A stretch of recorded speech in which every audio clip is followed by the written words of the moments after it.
Topic है वो है स्टेटमेंट। सबसे पहले हम इस यूनिट में काफ़ी बार देखेंगे, जो भी क्वेश्चन आता है वो स्टेटमेंट के फॉर्म में आता है। तो बेसिकली हमें पता होनी चाहिए स्टेटमेंट क्या होती है। स्टेटमेंट कुछ नहीं होती। A statement is a sentence that can either true or false but not both at the same time. Statement क्या होती है? एक तरीके से जो इंग्लिश सेंटेंस होते हैं उनको ही हम स्टेटमेंट बोलते हैं। बट अगर हम डीएसटीएल के अंदर बात करें तो स्टेटमेंट की एक कंडीशन होती है कि हमारी जो स्टेटमेंट होगी या तो वो ट्रू होगी या वो फॉल्स होगी। ऐसा नहीं हो सकता कि सेम ही टाइम पे वो ट्रू भी हो रही है और सेम ही टाइम पे वो क्या हो रही है, फॉल्स हो रही है, तो उसको हम स्टेटमेंट नहीं बोलेंगे। एंड नेक्स्ट पॉइंट में क्या लिखा हुआ है, it must be clear and meaningful. जो भी स्टेटमेंट हम यूज करेंगे इसके अंदर वो हमेशा क्लियर होनी चाहिए और मीनिंगफुल होनी चाहिए। ऐसा नहीं कि कुछ भी लिख दिया, नहीं, मीनिंगफुल होना चाहिए, उसी को ही हम स्टेटमेंट बोलेंगे। नेक्स्ट में क्या लिखा हुआ है, it should not be question, command and opinion. जब भी स्टेटमेंट की बात आती है तो स्टेटमेंट कभी भी हमारा कोई भी क्वेश्चन नहीं हो सकता, कभी भी कोई कमांड नहीं हो सकती, कभी भी कोई ओपिनियन नहीं हो सकता। हमेशा स्टेटमेंट क्या होगा, एक सेंटेंस होगा जो कि या तो ट्रू होगा या वो फॉल्स होगा। तो ये हम उस स्टेटमेंट को, उस सेंटेंस को हम बोलेंगे कि हमारा स्टेटमेंट है। अब एग्जाम्पल के थ्रू देख लेते हैं कि कौन कौन से हमारे स्टेटमेंट हैं या कौन कौन से हमारे स्टेटमेंट नहीं है। तो हमारे क्या है, the sun rises in the east. तो ये स्टेटमेंट है या नहीं, ट्रू या फॉल्स? सिंपल, तो ये ट्रू है, तो इसका मतलब ये हमारी स्टेटमेंट है। नेक्स्ट में क्या है, 5 इज ग्रेटर देन 10। 5 बड़ा है 10 से, ट्रू है फॉल्स है? फॉल्स है, तो इसका मतलब ये भी हमारी स्टेटमेंट है। थर्ड में हम देखेंगे what is your name. What is your name, ये क्या है? ये तो हमारा क्वेश्चन है, जबकि ये कहता है कि स्टेटमेंट कभी भी क्वेश्चन नहीं हो सकती, तो इसका मतलब ये हमारी स्टेटमेंट नहीं है। थर्ड में अगर हम देखेंगे तो क्या लिखा है, शट द डोर। डोर को शट करो, तो इसका मतलब कि कमांड है, आप कोई काम बता रहे हो, कमांड बता रहे हो, तो इसका मतलब ये स्टेटमेंट नहीं हो सकती। क्यों? क्योंकि ये कमांड है, कभी भी कमांड स्टेटमेंट नहीं हो सकती। कोई क्वेश्चन, कोई कमांड, कोई ओपिनियन कभी भी स्टेटमेंट नहीं हो सकता। स्टेटमेंट के लिए कंडीशन है या तो वो ट्रू हो या वो फॉल्स हो, तो ये हम उसको बोल रहे हैं वो हमारी क्या है, स्टेटमेंट है। नेक्स्ट हमारा प्रोपोजिशन। प्रोपोजिशन क्या होता है? प्रोपोजिशन कुछ नहीं होता। स्टेटमेंट क्या होता है, सेंटेंस होता है, और स्टेटमेंट के ऊपर जब हम वर्क करते हैं उसके हम प्रोपोजिशन बोलते हैं। A proposition is a sentence, sorry, a proposition is a statement that is either true or false but not both at the same time. Proposition क्या होती है, एक स्टेटमेंट होती है, या तो वो ट्रू होगी या वो फॉल्स होगी, बट वो सेम ही टाइम पे ट्रू और फॉल्स नहीं हो सकती। जैसे स्टेटमेंट की कंडीशन थी ना, सेम ही प्रोपोजिशन की है, बट हमने स्टेटमेंट में क्या पढ़ा था कि वो सेंटेंस होती है, बट सेंटेंस स्टेटमेंट के ऊपर जब हम वर्क करते हैं तो उसको हम बोलते हैं प्रोपोजिशन। ठीक है, अब कुछ टाइप के प्रोपोजिशंस होते हैं वो हम देख लेते हैं। पहला होता है हमारा एटॉमिक प्रोपोजिशन। एटॉमिक प्रोपोजिशन क्या होता है, a simple statement which has no logical connections या लॉजिकल कनेक्टिव्स। एटॉमिक प्रोपोजिशन वो होता है जिसमें हम लॉजिकल कनेक्टिव्स का यूज नहीं करते। लॉजिकल कनेक्टिव्स क्या होते हैं, हमारा एंड हो गया, और हो गया, नॉर हो गया, नॉट गेट, जो गेट वगैरह होते हैं, कंजक्शन, डिसजंक्शन, जो हमने पहले पढ़े हैं, तो वो चीज़ अगर हम किसी में नहीं यूज़ करें, किसी भी प्रोपोजिशन के किसी भी स्टेटमेंट में यूज़ नहीं कर रहे हैं, तो हम उसको क्या बोलेंगे, वो है हमारा एटॉमिक प्रोपोजिशन। नेक्स्ट आता है हमारा कंपाउंड प्रोपोजिशन। कंपाउंड प्रोपोजिशन क्या होता है, अ कॉम्बिनेशन ऑफ टू और मोर स्टेटमेंट यूजिंग लॉजिकल ऑपरेटर्स। जब हमारे एक से ज़्यादा या दो से ज़्यादा स्टेटमेंट होती हैं, जब उनको कंबाइन करते हैं, उन्हें एक स्टेटमेंट बनाने के लिए हम उनमें क्या यूज़ करते हैं, कुछ लॉजिकल कनेक्टिव्स का यूज़ करते हैं। लॉजिकल कनेक्टिव्स एंड और नॉट, उनका यूज़ करते हैं उन्हें कंबाइन करने के लिए, तो हम उनको क्या बोलते हैं, वो हमारी स्टेटमेंट कैसी है या वो हमारे प्रोपोजिशन कैसे है, कंपाउंड प्रोपोजिशन। समझ आ गया आपको? एटॉमिक क्या होता है, सिंपल होता है, जिसमें हम कोई भी लॉजिकल कनेक्टिव्स का यूज नहीं करते। जैसे इट इज रेनिंग, कोई लॉजिकल कनेक्टिव्स है नहीं। कंपाउंड में क्या होता है, जिसमें हम दो से ज्यादा स्टेटमेंट को एक साथ करते हैं और उन्हें कंबाइन करने के लिए हम कुछ लॉजिकल कनेक्टिव्स का यूज करते हैं। जैसे कि it is raining and it is cool, बारिश भी हो रही है और ठंड भी है, तो किसका यूज करा हमने, एंड यानी हमने किसका यूज किया है, हमने कंजंक्शन का यूज किया है। इसका मतलब ये हमारा क्या है, लॉजिकल कनेक्टिव्स का यूज किया है। इसका मतलब ये कैसा है, हमारा कंपाउंड प्रोपोजिशन है। आई होप आपको क्लियर होगा कि atomic proposition and compound proposition हमारा होता क्या है। नेक्स्ट टॉपिक है हमारा ट्रुथ टेबल। ट्रुथ टेबल आपने इलेक्ट्रॉनिक्स, इलेक्ट्रिकल सब में पढ़े होंगे। Truth table basically, truth table क्या बताता है, किसी भी एक प्रॉब्लम या किसी भी एक स्टेटमेंट के पॉसिबल आउटकम्स बताता है कि अगर ये ट्रू फॉल्स होगा तो क्या आ सकता है, फॉल्स ट्रू होगा तो क्या आ सकता है। तो ट्रूथ टेबल हमारा क्या बताता है, पॉसिबल वैल्यूज या पॉसिबल आउटकम्स बताता है हमें किसी भी प्रॉब्लम के लिए, किसी भी सिचुएशन के लिए, वही होता है हमारा truth table. A truth table is a table that show all the possible truth value for a logical expression. किसी भी लॉजिकल ऑपरेशन के लिए क्या क्या पॉसिबल वैल्यूज हो सकती हैं वो हमारा कौन बताता है, ट्रूथ टेबल बताता है। It helps in understanding how logical connectives work. Truth table की हेल्प से हम क्या कर पाते हैं, बहुत इजीली अंडरस्टैंड कर पाते हैं कि जो हमारे लॉजिकल कनेक्टिव्स होते हैं वो किस तरीके से काम करते हैं, या बहुत सारी कॉम्प्लेक्स हमारे पास स्टेटमेंट कॉम्प्लेक्स प्रॉब्लम आ जाती है तो ट्रूथ टेबल की हेल्प से बहुत इजीली उन्हें सॉल्व कर देते हैं। ठीक है, अब पहला हमारा आता है एंड गेट। एंड गेट बोल दें, हम इसे ज्वाइन मीट बोल दें, कंजंक्शन बोल दें, हम बहुत पढ़े इसके बारे में। तो ये बेसिकली होता क्या है, सबसे पहले आपको इनकी ट्रूथ टेबल बहुत मोस्ट इंपॉर्टेंट है, आपको इसकी ट्रूथ टेबल पता होनी चाहिए। स्टेटमेंट याद कर लें, स्टेटमेंट याद रहेगी तो आप ट्रूथ टेबल खुद बना लोगे। तो बेसिकली एंड ऑपरेशन क्या कहता है, या हम कंजंक्शन ऑपरेशन हमारा क्या कहता है, ये कहता है the statement is true only if both part are true. दो पार्ट हैं पी एंड क्यू, जब वो दोनों ट्रू होंगे जब भी हमारी स्टेटमेंट का जो आउटपुट आएगा वो हमारा ट्रू होगा। कौन कहता है ऐसा, एंड गेट, मीट या कंजंक्शन। आप इसकी ट्रू टेबल देख लीजिए, पी और क्यू। सबसे पहले हम पी के अंदर true true false first, then true false true false. अभी क्या कहता है, जब मेरे दोनों पार्ट ट्रू होंगे तो ही मेरा आउटपुट ट्रू आएगा। तो आप देख लीजिए दोनों पार्ट ट्रू कब है, तो फर्स्ट वाले में पी भी ट्रू है क्यू भी ट्रू है, तो इसका मतलब जो मेरा आउटपुट आएगा वो क्या आएगा, मेरा ट्रू आएगा। बाकी सब क्या आएंगे, फॉल्स आएंगे। तो आई होप आपको क्लियर होगा कि एंड गेट की या कंजंक्शन की जो हमारी ट्रूथ टेबल है वो किस तरीके से हमारी वर्क करेगी। ठीक है, और जब भी आप देखोगे इस तरीके से लिखा आएगा पी एंड क्यू या पी कंजंक्शन क्यू। ठीक है, नेक्स्ट है हमारी और गेट की। और पहले तो एंड हो गया, फिर और हो गया, और यानी डिसजंक्शन। ये क्या कहता है कि the statement is true if at least one part is true. ये कहता है कि ठीक है आउटपुट मेरा ट्रू आ जाएगा, बट आपको पी या क्यू में से एटलीस्ट एक को ट्रू होना बहुत जरूरी है। अगर एक ट्रू होगा तो ही मेरा आउटपुट क्या आएगा, ट्रू आएगा। तो सिंपल आप देख लीजिए, पी और क्यू दो हैं, true true F false false T F T है। तो ये क्या कहता है, एटलीस्ट कम से कम एक ट्रू होना चाहिए, दो मेरा तो मैं एग्जैक्टली ट्रू आ जाऊंगा।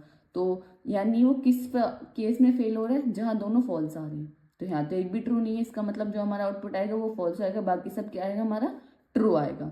तो क्लियर है आपको, तो ये ट्रू टेबल आपको पता होनी चाहिए। नेक्स्ट है हमारी नेगेशन। नेगेशन यानी नॉट, यानी उल्टा।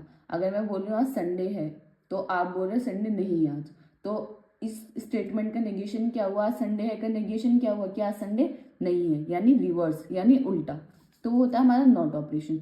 Simple, P and not P. अगर पी हमारा ट्रू है तो नॉट पी हमारा क्या होगा, फॉल्स होगा। अगर ये फॉल्स है तो ये ट्रू होगा। जस्ट यानी रिवर्स, जस्ट उल्टा। जो मैं बोल रही हूँ जस्ट आप उसको उल्टा कर रहे हो, तो इसका मतलब आप कौन सा ऑपरेशन कर रहे हैं, नेगेशन ऑपरेशन परफॉर्म कर रहे हो। ठीक है, नेक्स्ट होता है हमारा if then. If then implication क्या होता है, इफ देन हमारा ये कहता है if the first part is true, अगर मेरा पहला पार्ट ट्रू है तो सेकंड पार्ट ट्रू होना चाहिए, देन मेरा आउटपुट ट्रू आएगा। अगर मेरा पहला ट्रू है तो ये क्या कहता है, जरूरी है कि सेकंड वाला ट्रू होना चाहिए, देन मेरा आंसर क्या आएगा, ट्रू आएगा। अब आप पी और क्यू में देख लीजिए, क्या कहता है, पहला ट्रू है तो दूसरा ट्रू होना चाहिए, तो ही मेरा ट्रू आ रहा है। ठीक है, ये क्या कहता है, पहला ट्रू है बट सेकंड क्या है, फॉल्स। यहाँ तो कंडीशन फेल हो गई, तो इसका मतलब हमारा यहाँ का आउटपुट क्या आएगा, फॉल्स आएगा। थर्ड वाले में क्या है, पहला फॉल्स है। अब वो क्या कहता है, इफ देन में क्या कहता है कि पहला ट्रू होनी चाहिए, देन दूसरा ट्रू होनी चाहिए, देन मेरा आउटपुट ट्रू आएगा। अब यहाँ तो वो कंडीशन ही नहीं है, इसका मतलब इस चीज़ से कोई फर्क ही नहीं पड़ रहा है, तो वो ट्रू है ही नहीं पहली कंडीशन, तो देन पे हम जाएंगे नहीं, तो इसका मतलब इसमें भी ये क्या देगा, ट्रू। ऐसे इसमें फॉल्स फॉल्स यानी हमारी पहली जो कंडीशन है वही नहीं है, तो इसका मतलब वो हमें चेक करने की जरूरत ही नहीं है, इसका मतलब यहाँ पे भी क्या देगा, ट्रू देगा। तो आई होप आपको क्लियर होगा कि इफ देन की जो ट्रूथ टेबल है वो किस तरीके से वर्क करती है। आप उसकी स्टेटमेंट याद रखिए, वो ये कहते हैं कि पहला ट्रू होगा देन दूसरा ट्रू होना चाहिए, देन मेरा आउटपुट ट्रू होगा। उससे कोई फर्क नहीं पड़ता कि आपका पहला फॉल्स है, तो वहाँ तो वो कंडीशन चेक करने की आपको जरूरत है ही नहीं। नेक्स्ट वाला हमारा क्या है, if and only if. If and only if का जो साइन है वो है हमारा बाय डायरेक्शनल, और इफ देन का हमारा कैसे था, इस तरीके से एरो की तरह। ठीक है, ये हमारा होता है बाय डायरेक्शनल। ये क्या कहता है, both part must be either true or false together, या तो दोनों ट्रू हो या तो दोनों फॉल्स हो, तो ये मैं ट्रू आऊंगा, अदरवाइज मेरा जो आउटपुट आएगा वो क्या आएगा, फॉल्स आएगा। सिंपल है, यानी ट्रू ट्रू पे ये ट्रू देगा, फॉल्स फॉल्स पे ट्रू देगा, बाकी सब पे क्या देंगे, ये फॉल्स देगा। आई होप आपको क्लियर होगा कि जो हमारी ट्रूथ टेबल का कॉन्सेप्ट है वो आपको क्लियर होना चाहिए, क्योंकि वो आगे बहुत ज्यादा आपके लिए काम आने वाला है। ठीक है, नेक्स्ट है हमारा टोटोलॉजी। अब टोटोलॉजी क्या होता है? टोटोलॉजी का मतलब कुछ नहीं है, जब आप ट्रूथ टेबल को सॉल्व कर रही हो, अगर जो आपके आउटपुट हैं वो सारे ट्रू आ रहे हैं तो इसका मतलब वो टोटोलॉजी है, कि जो भी आपकी स्टेटमेंट, जो आपका आउटपुट आ रहा है वो सारे ट्रू आ रहे हैं, दैट इज कॉल्ड टोटोलॉजी। वही इसके अंदर लिखा हुआ है, a tautology is a logical statement. Tautology का एक लॉजिकल स्टेटमेंट है दैट इज ऑलवेज ट्रू, जो हमेशा ट्रू होगी, कोई no matter what the truth table of its component है। ये भी नहीं देखती कि जो ट्रूथ टेबल के कंपोनेंट है वो क्या है, बट इसका ये है कि जो भी हमारा आउटपुट आएगा वो हमेशा क्या आएगा? ट्रू आएगा, तो उसको हम बोलते हैं टोटोलॉजी। अब टोटोलॉजी का हम एक एग्जाम्पल देख लेते हैं कि हमारे एक पी है और उसका नेगेशन पी निकाल दिया, तो पी हमारा ट्रू फॉल्स है, तो नेगेशन क्या होगा? इसका उल्टा एफ टी। अब ये क्या है? अब ये क्या है? P join P join negation P. अब ज्वाइन का मतलब क्या है हमारा? ज्वाइन का मतलब क्या था हमारा? बताओ आप। और ऑपरेशन, और ऑपरेशन में हमारा क्या था कि एटलीस्ट एक ट्रू होना चाहिए देन मैं ट्रू आऊंगा, एटलीस्ट एक ट्रू होना चाहिए देन मैं ट्रू आऊंगा। तो आप यहाँ देख लीजिए, यहाँ एटलीस्ट एक ट्रू है, यस तो ट्रू आ गया। यहाँ पे भी एटलीस्ट एक ट्रू है, इसका मतलब ट्रू आ गया। इसका मतलब जो यहाँ का आउटपुट आया है वो मेरा क्या आया? ट्रू आया है, ऑलवेज ट्रू आया है। तो इसका मतलब ये स्टेटमेंट मेरी कैसी है? टोटोलॉजी। आई होप आपको क्लियर होगा कि टोटोलॉजी, अगर आपको कभी भी कोई भी स्टेटमेंट गिवन प्रोपोजिशन प्रूफ करने के लिए आता है तो उसका आउटपुट हमेशा ट्रू आना चाहिए, तो आप बोल देंगे वो टोटोलॉजी है। अगर नहीं आता तो वो टोटोलॉजी नहीं है। ठीक है, आई होप आपको क्लियर होगा। नेक्स्ट है हमारा सेटिस्फिएबिलिटी।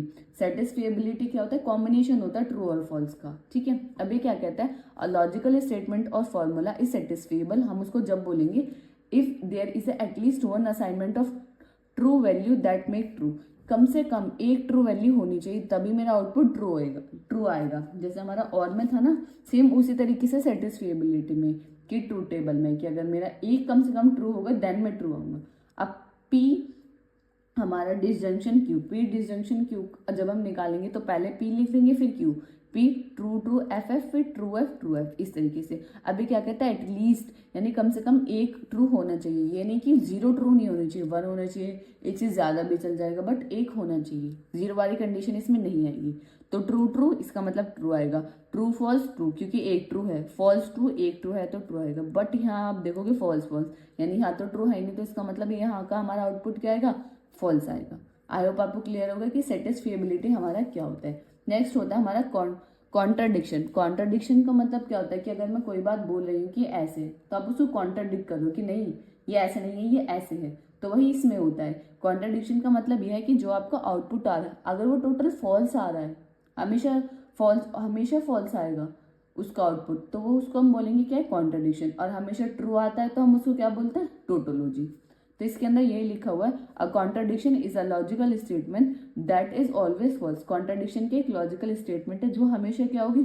फॉल्स होगी, no matter what the truth table of its component. ये भी इसमें यही है कि ट्रूथ टेबल के कंपोनेंट पे डिपेंड ही नहीं करती कि ट्रूथ टेबल के कंपोनेंट क्या होंगे क्या नहीं होंगे, वो हमेशा क्या आएगा? फॉल्स ही आएगा। अब हम देख लेते हैं, अब ये क्या है? पी कंजंक्शन नॉट पी, यानी हमारा क्या है? एंड वाला ऑपरेशन है। एंड वाला ऑपरेशन हमारा क्या कहता है कि जब मेरी दोनों ट्रू होंगी तो ही मैं ट्रू आऊंगा, अदरवाइज मैं फॉल्स आऊंगा। तो आप देख लीजिए पी और नॉट पी, पी का क्या है? टी एफ, तो नॉट पी क्या होगा? जस्ट इसका उल्टा होगा, एफ टी। अब ये क्या कहता है? यानी हम किसकी बात करें? And operation. एंड ऑपरेशन का हमारा यही, जब ट्रू ट्रू आता है तभी वो ट्रू देता है, बाकी सब पे क्या देता है? फॉल्स। तो यहाँ तो दोनों ट्रू है नहीं, यानी फॉल्स।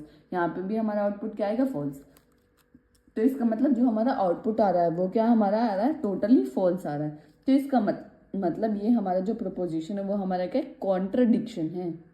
और अगर ये दोनों ट्रू आ जाते तो वो हमारा क्या हो जाता? टोटोलॉजी। आई होप आपको क्लियर होगा टोटोलॉजी, सेटिस्फिएबिलिटी और कॉन्ट्रडिक्शन का कॉन्सेप्ट। अब इससे रिलेटेड क्वेश्चन देख लेते हैं जो हमारे क्वेश्चन पूछे गए थे। तो क्वेश्चन हमारा क्या था? आइडेंटिफाई आपको करना था कि ये जो हमारे गिवन स्टेटमेंट है, प्रोपोजिशंस है, ये टोटोलॉजी है, कॉन्ट्राडिक्शन है या हमारा सेटिस्फिएबिलिटी। अभी आप किस तरीके से चेक करेंगे, तो मैं आपको एक क्वेश्चन बता देती हूँ करके कि किस तरीके से हम लोग चेक करते हैं। ठीक है, देन आप देखिए। ठीक है, अब हमारा क्या है? हमारा पी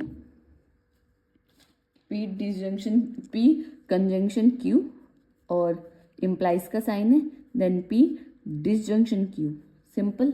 ये है। अब आपको किस तरीके से सॉल्व करना है, सबसे पहले आप इसको सॉल्व करेंगे, फिर इसको सॉल्व करेंगे, फिर इन दोनों का इफ देन निकालेंगे जो हमने पढ़ा था। तो सबसे पहले आप P लिखोगे, फिर यहाँ Q लिखोगे। P में true true F F, then TF TF, then पहले आप निकालोगे P कंजंक्शन Q, कंजंक्शन यानी हमारा एंड निकालोगे। एंड क्या कहता है, जब दोनों वैल्यू ट्रू होंगी तो ही मेरा आउटपुट ट्रू आएगा, अदरवाइज क्या आएगा, फॉल्स आएगा। ठीक है, फिर आप निकाल लीजिए P डिसजंक्शन Q का। P डिसजंक्शन Q हमारा क्या आता है कि फॉल्स फॉल्स पे बस वो फॉल्स देता है, बाकी सब पे क्या देता है, वो ट्रू। क्यों क्यों देता है वो ट्रू, क्योंकि वो ये कहता है कि एटलीस्ट एक ट्रू होना चाहिए, अगर एक ट्रू होता है तो मेरा आउटपुट क्या आएगा, ट्रू। अब आपने ये लेफ्ट वाला भी निकाल लिया, राइट वाला भी निकाल लिया। अब आप क्या निकालोगे, P conjunction Q implies P disjunction Q निकालोगे। यानी इम्प्लाइज का साइन मैंने आपको किसका बताया था कि हमारे ये किसका है, इफ देन वाले का। तो इफ देन वाले में हमारा क्या था कि जो हमारे TF वाला था, यानी पहला ट्रू और दूसरा फॉल्स था, बस उस पे हमारा फॉल्स आता था, बाकी सब पे क्या देता था, वो ट्रू। अब आप देखो क्या इसमें ऐसा है, पहला ट्रू दूसरा फॉल्स, नहीं ऐसा तो है नहीं। तो इसका मतलब जो हमारा सारा आउटपुट आएगा वो क्या आएगा, हमारा ट्रू आएगा। वो हमारा क्या है, ट्रू आया। इसका मतलब ये हमारा कैसा है, टोटोलॉजी। क्यों टोटोलॉजी, क्योंकि जो हमारा आउटपुट आया वो सारा क्या आया, ट्रू आया है। हमेशा सॉल्व करने का तरीका है, सबसे पहले आप ब्रैकेट्स को सॉल्व कीजिए, उसके बाद जो भी प्रोपोजिशन है या कोई भी लॉजिकल कनेक्टिव्स है उसके बाद आप उसको सॉल्व कीजिए। अब आपको पता है, अगर आपके ट्रूथ टेबल ही नहीं पता होंगे तो आप इसको सॉल्व नहीं कर पाएंगे। तो ट्रूथ टेबल आपको बहुत ज़रूरी है पता होनी। आई होप आपको क्लियर होगा।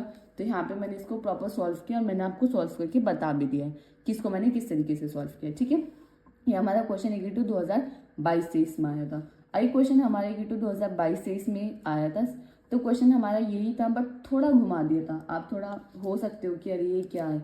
तो क्वेश्चन था क्या, आपको ये बताना था कि ये जो दोनों स्टेटमेंट्स हैं आपको उसको इक्विवेलेंट प्रूफ करना था। अब भाई इक्विवेलेंट का तो कॉन्सेप्ट आपने पढ़ा नहीं। अब इक्विवेलेंट क्या होता है, कुछ नहीं होता। दो स्टेटमेंट गिवन है ना, कौन सी है, P बाई डायरेक्शनल Q और दूसरी क्या है, P कंजंक्शन Q और disjunction not P conjunction not Q। Simple ये स्टेटमेंट है। आप देखो ये दो स्टेटमेंट है, ये हमारी स्टेटमेंट 1 है और ये हमारी स्टेटमेंट 2 है। अब इन दोनों को मुझे इक्विवेलेंस प्रूफ करना है। इक्विवेलेंस का मतलब क्या है कि ये दोनों जो स्टेटमेंट है वो इक्वल है। अब सबसे पहला P बाई डायरेक्शनल Q को सॉल्व कर लीजिए। P directional by directional Q को कैसे सॉल्व करेंगे, P and Q, P T T F F, simple T F T F। अब by directional P by directional Q। अब बाई डायरेक्शनल वाला मैंने आपको बताया था, बाई डायरेक्शनल वाला हमारा क्या था, सिंपल था। तो वो क्या कहता था कि जब दोनों ट्रू होंगे, जब दोनों फॉल्स होंगे तब मैं ट्रू दूंगा, अदरवाइज फॉल्स दूंगा। तो यानी इसका जो, जब मैं दोनों ट्रू होंगे तो मैं ट्रू दूंगा और जब मैं दोनों फॉल्स होऊंगा तो तब मैं ट्रू दूंगा, अदरवाइज मेरा आउटपुट क्या आएगा, फॉल्स आएगा। तो मेरे ये जो हमारा स्टेटमेंट 1 था इसको आप मान लीजिए स्टेटमेंट 1। तो मेरा जो स्टेटमेंट 1 था वो मेरा सॉल्व होके मेरा आउटपुट ये आया। अब जो स्टेटमेंट 2 है, अब आप उसको सॉल्व कर लीजिए। अगर इसका आउटपुट और इसका आउटपुट दोनों का सेम आता है तो हम दोनों स्टेटमेंट को क्या बोलेंगे कि हमारी स्टेटमेंट 1 एंड स्टेटमेंट 2 क्या है, हमारी इक्विवेलेंस है, अदरवाइज नहीं है। अब मैंने आपको सॉल्व कर दिया, अब ये तो आप खुद सॉल्व कर लेते हो। कैसे करोगे, P एंड Q, तो ट्रू ट्रू फॉल्स फॉल्स, फिर TF TF। तो आपको सबसे पहले क्या निकालना, मैंने आपको हमेशा क्या बताया, सबसे पहले आप ब्रैकेट का सॉल्व करेंगे। सबसे पहले आप ये वाला लेफ्ट साइड वाला ब्रैकेट का सॉल्व कर लीजिए। तो ये क्या कहता है, P कंजंक्शन Q, कंजंक्शन यानी हमारा जो है एंड वाला, एंड वाला क्या कहता है, एंड गेट हमारा क्या कहता है, P conjunction Q। And get हमारे ये कहता है जब दोनों ट्रू होंगे तो ही मैं ट्रू होऊंगा, अदरवाइज मैं क्या होऊंगा, फॉल्स रहूंगा। ठीक है, आपने ये सॉल्व कर लिया ये वाला। फिर आपको क्या करना है, not P conjunction not Q। अब नॉट P क्या होता है, नॉट P क्या होता है, जस्ट इसका उल्टा, अपोजिट। अपोजिट, ट्रू है तो फॉल्स कर दीजिए, ट्रू है तो फॉल्स कर दीजिए, फॉल्स है तो ट्रू कर दीजिए, फॉल्स है तो ट्रू कर दीजिए। अब नॉट Q निकालेंगे तो Q का उल्टा, ट्रू है तो फॉल्स, फॉल्स है तो ट्रू। तो ट्रू है तो आप क्या कर दोगे, फॉल्स, फॉल्स है ट्रू, ट्रू है फॉल्स, फॉल्स है ट्रू। आपको क्या निकालना है, not P conjunction not Q। अब not P conjunction not Q यानी आपको एंड गेट का निकालना है। एंड गेट हमारा क्या कहता है, सिर्फ एक ही कंडीशन में वो ट्रू होता है जब दोनों ट्रू होते हैं, अदरवाइज इसका आउटपुट क्या आता है, हमेशा फॉल्स आता है। अब हमारा ये वाला भी सॉल्व हो गया, ये वाला भी सॉल्व हो गया। अब बीच में हमारा कनेक्टिव्स क्या है हमारा, वो है हमारा डिसजंक्शन। डिसजंक्शन हमारा सिर्फ और सिर्फ एक कंडीशन में फॉल्स होता है, जब हमारे फॉल्स फॉल्स होते हैं तो ही वो फॉल्स होता है, अदरवाइज वो हमारा ट्रू होता है। तो आप इन दोनों के जो आउटपुट है, जो हमारा ये वाला आउटपुट है और जो हमारा ये वाला आउटपुट है, इन दोनों का क्या निकाल दीजिए आप, डिसजंक्शन निकाल दीजिए, यानी और निकाल दीजिए। तो मैं सीधा यहाँ आउटपुट लिख देती हूँ। तो ट्रू एफ का टी एफ का क्या आएगा, हमेशा ट्रू आएगा, या लेकिन फॉल्स फॉल्स का हमेशा क्या आएगा, फॉल्स आएगा। फॉल्स फॉल्स का क्या आएगा, फॉल्स आएगा। फॉल्स ट्रू का क्या आएगा, हमारा ट्रू आएगा। ट्रू टेबल देखो आपको पता होनी चाहिए। अब आपने इसका भी सॉल्व कर लिया। अब आप देखिए स्टेटमेंट 1 और स्टेटमेंट 2 का जो आउटपुट है वो हमारे कैसा आ रहा है, दोनों तो इक्वल आ रहा है। अब भाई यहाँ true true false false true true false false true, इसका मतलब क्या है, ये दोनों हमारे स्टेटमेंट क्या है, इक्विवेलेंस स्टेटमेंट है, क्योंकि इनके आउटपुट हमारे क्या आ रहे हैं, दोनों के सेम आ रहे हैं। तो कभी भी आपको स्टेटमेंट प्रूफ करने के लिए दिए कि आपके स्टेटमेंट इक्विवेलेंस आप प्रूफ कीजिए, तो आप किस तरीके से करोगे, समझ आया आपको, सिंपल, आप उसको सॉल्व कर दोगे पहले स्टेटमेंट 1 को, देन स्टेटमेंट 2 को। तो यहाँ मैंने प्रॉपर सॉल्व किया, आपको नोट्स में प्रॉपर मिलेगा इसका आंसर। तो यहाँ मैंने क्या लिखा हुआ है, हेंस इक्विवेलेंस, क्योंकि LHS इक्वल टू RHS, यानी स्टेटमेंट 1 इक्वल है हमारी स्टेटमेंट 2 की। आई होप आपको क्लियर होगा कि ये क्वेश्चन हमें किस तरीके से करने हैं।